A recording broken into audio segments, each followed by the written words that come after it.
Hi friends, hello. So this was not a video I was going to film today.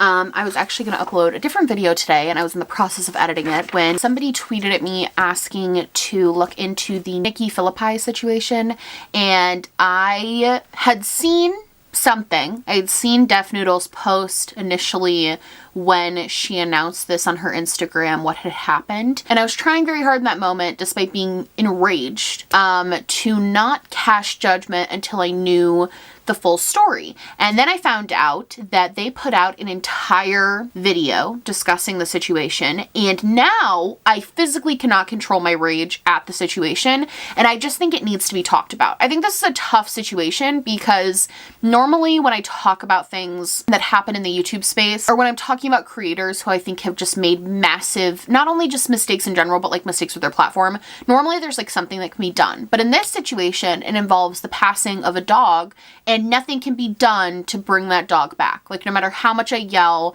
and no matter how much people are upset, the damage has been done. There's nothing they can do to fix the situation because they've already done the horrible thing. And I also think that this couple, Dan and Nikki, absolutely need to be held accountable for their actions for what has happened here. Because honestly, this goes far past just what happened with their dog. I looked into a lot of Nikki's other content the past day, and I'm just overall really disgusted with everything I've seen, and I just want to sort of bring attention to that and shed light onto that aspect as well. So I have notes, but so 3 days ago, Nikki and Dan Phillippi, who are based in Los Angeles, California, basically made a video and posted a video to Nikki's YouTube channel. Nikki is like a mommy vlogger, basically. She's like a mommy lifestyle vlogger. They posted a video to her YouTube channel discussing how they put down their bull terrier. And honestly, I think a better word would be killed, because they killed their bull terrier. I think put down implies that it was like an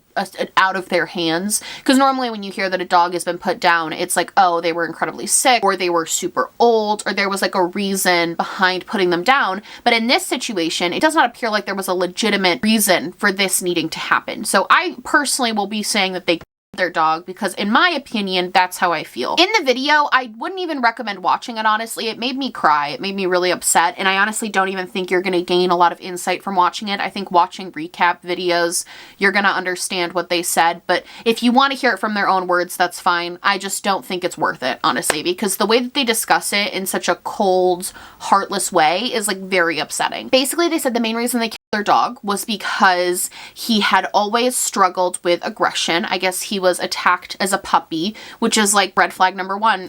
Should have needed training for that. He was attacked as a puppy, and ever since he struggled with aggression. So he could be the sweetest dog, but sometimes he would hear other dogs barking and that would set him off and make him super hyper. He would sometimes hurt himself because he was so trying to get to the other dog, which training. And then when they had a baby, they had a son, sometimes they found that he would nip at their son, or he would bite other people. There have been like certain instances over the past 9 years of them having this dog where they felt like he exhibited these aggressive behaviors. And let me just stop there really quick, because this is where I got kind of enraged, because to me, what they said was over the past 9 years, they basically said that this was inevitable. That it was inevitable. They knew that one day they were going to have to put this dog down. They just didn't know when. They were just waiting for when it got too far to the point that they had to either rehome or put the dog down. And here's my thought process on that. Instead of sitting back and allowing your dog to go through all of this, right? To experience this like anger, to hurt other people. Instead of doing all of that, and nowhere in here did they talk about the steps that they've taken over the years to rehabilitate their dog, to try and help their dog, which as a dog owner is your duty. If your dog is experiencing food aggression, which is what seems like to be the kind of big thing that happened, was their young son went to grab the food and the dog nipped him and got him in the face. They literally said just a little bit, like they left for the airport 20 minutes later. So it's not like the kid had to go to the hospital and get stitches. He nipped at their face, and they said that that was the last straw and that they had to dog because they didn't know what else could happen. Sorry if this is getting jumbled. I'm just so pissed off because I think what kills me about that is if so many of these instances have been happening time and time and time again, over and over and over and over, then where was the rehabilitation to help the dog? Where was the training? One of the big issues they said is they couldn't let him outside because he would get so crazy if he saw other dogs. There are training for that. You are YouTubers who have over 1 million subscribers who live in a beautiful home in Los Angeles,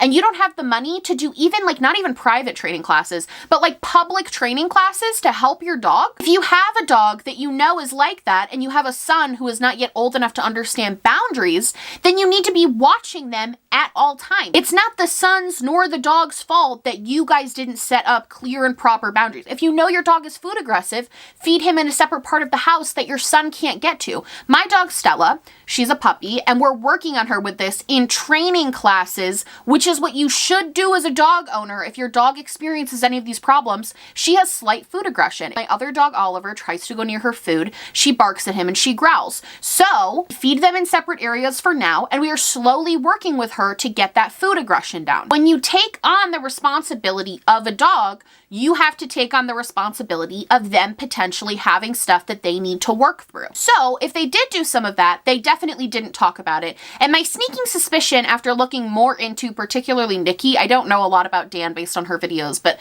looking into Nikki is that I don't think she likes to be inconvenienced. And I'll expand more on why I think that in a minute, but I genuinely think that that is the root of the problem here, is that her and Dan did not want to be inconvenienced with this dog. On top of that, in this video where they describe what happened to their dog, Nikki goes on a whole side tangent about how they were going to be moving houses anyway really soon, and how they were very stressed out about having to move their dog, and how he was a really difficult dog to move, and how it would be very stressful for him, and how like they had to go through all these special things to get him to be able to do this move. Basically, she tried to spin it as like a blessing that this happened right before their move, so the dog didn't have to go through that, right? Like that's kind of how she tried to spin it, but I don't think that was the case. She really basically just said, I'm happy that this happened, so we didn't have to deal with these stresses that come along with transporting our animal. So again, just anything that's an inconvenience, apparently, you should just kill. That's the solution here, I guess. I'm sorry if I'm frustrated. It just like,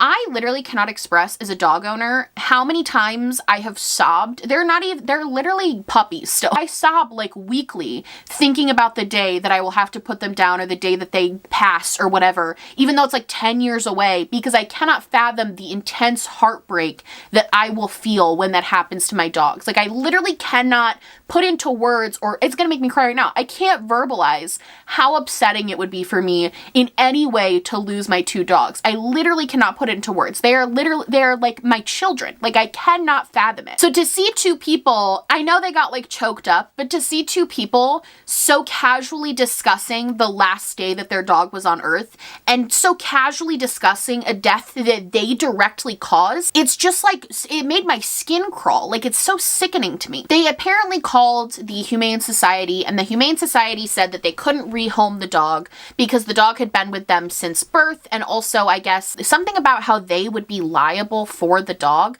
But all I'm going to say to that is that just doesn't seem true. I'm sure that maybe there's some cases where if they rehomed the dog, they would still be liable for something. Like I'm sure that that is true, but I feel like with a little bit of digging and a little bit more research, like you would find a family or a rehabilitation place or a shelter that would be willing to take the dog in order to save its life, to rehabilitate it and let you sign away those issues. I was watching Laura DIY's video on this, and she made a great point that a lot of shelters will allow you to sign over that liability to them just in order to keep the dog alive, because it's literally worst case scenario when you should be putting a dog down. And at no point in this conversation did they discussed how in past events they would cry and they would get all upset when the dog would do something, but at no point did they discuss rehabilitation options for training, options for like intensive training, like therapies for their dog. Like at no point was any of that discussed. It was either rehome or or death, which are not the only options. There are so many other options.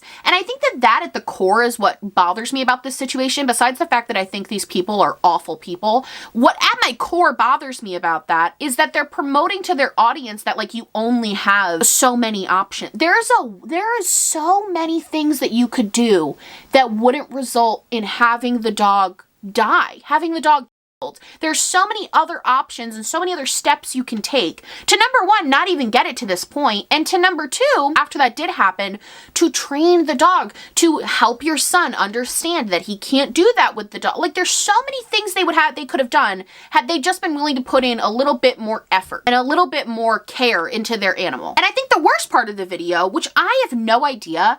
Okay, I understand like wanting to be honest and authentic. Like, I understand that. And I don't know if maybe they thought people would like really be on their side and be like, yeah, good job, your dog. I don't know what they thought, but the fact that they kept in the part of the video where Dan, her husband, goes and says, I wanted to Old Yeller the dog the second he bit my son, is like the sickest shit I've ever heard in my life. Which, by the way, that's not even what the plot. Old Yeller, he wants to keep the dog. Like, the dog has a horrific disease that makes it so they can't keep him, and they're devastated. It's not gleefully whipping your dog into the backyard and shooting it just because it bit your kid, because you put them both in that position. Old Yeller the dog. It's the sickest shit I've ever heard. I can't believe that they're saying shit like that and then also trying to convince people that they're upset about this. Like, it's mind-blowing to me. And I think the other thing about this too is, because this is my initial reaction, I thought in my head when I first saw this news, I was like, oh, they must have been legally forced to do that. Like, there must be laws or something in place that force them to put the dog down because he bit their son.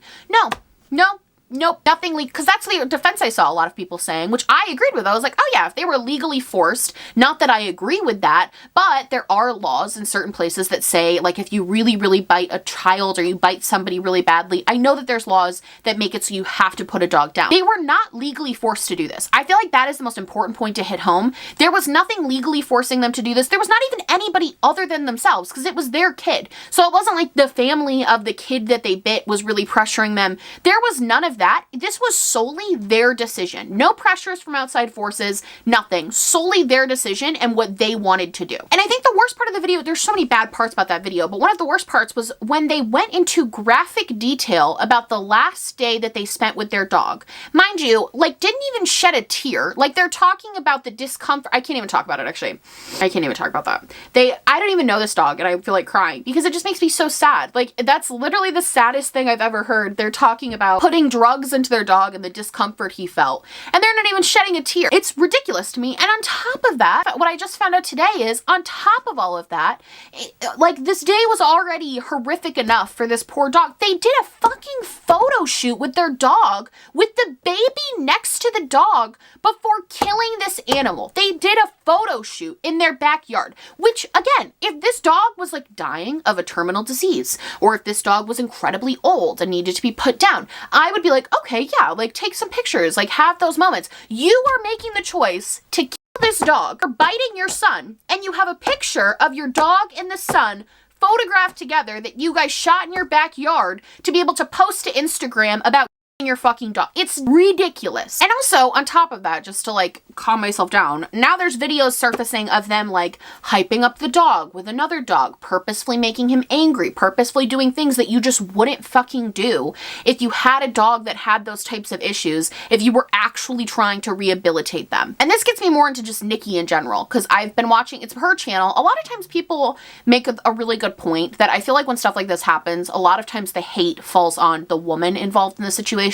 So if we're talking like the Micah and James Stauffer situation, a lot of people gave Micah a lot of issue, but didn't really talk about James. And I think really what comes down to is it's her channel. Like, it's her name on the channel. It's her channel is mostly the content. Her husband is kind of just like a side part of that. So I think people feel like they know her more, and that's why I feel like it's so personally upsetting. But I watched a lot of her other content. Most notably, I watched some of her Q&As from a couple of months ago, and I also watched some of her vlogs and stuff. And not only is Nikki like anti-birth control, anti-vaccine, but on top of that, she's literally anti-mask. And her reason for being anti-mask, and I'm not joking when I say this, her reason for being anti-mask, it's in one of her Q&As, I'll link it down below. Her reason for being anti-mask, what she says, is that wearing a mask makes her sad.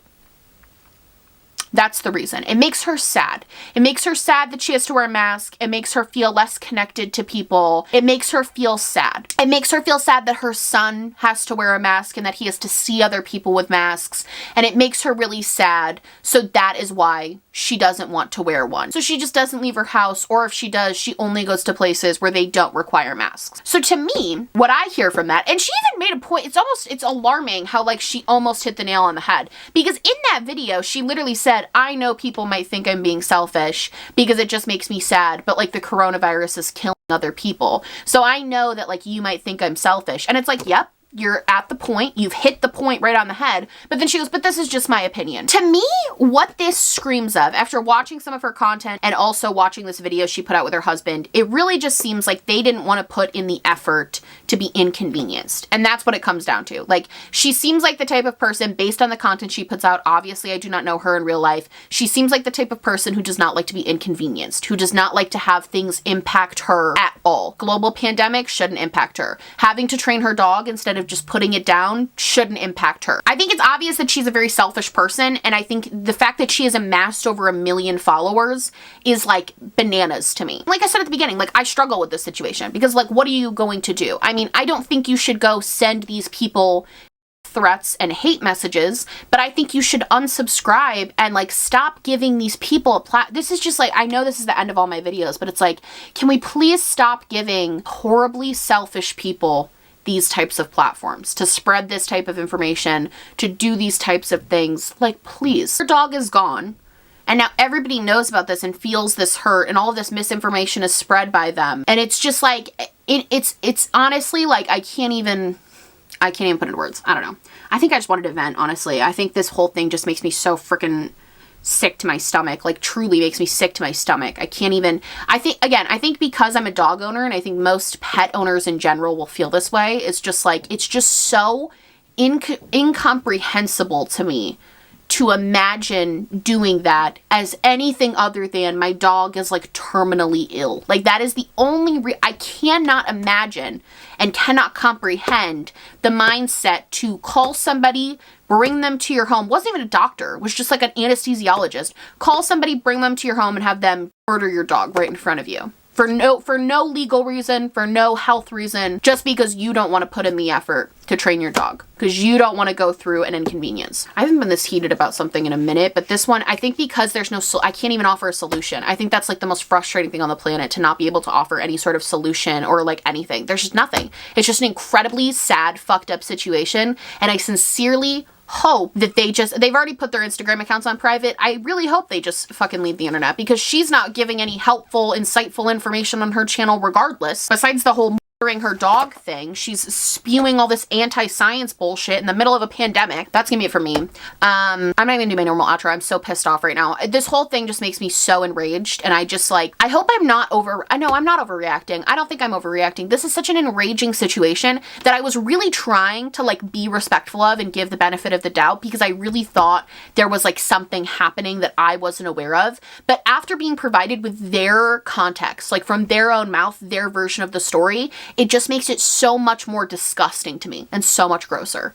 So yeah, tomorrow's video is going to be a little bit happier. I'm sorry this video was so angry and yelly and ranty, but I had to get that off my chest. Okay, I love you guys. See you in the next one. Goodbye.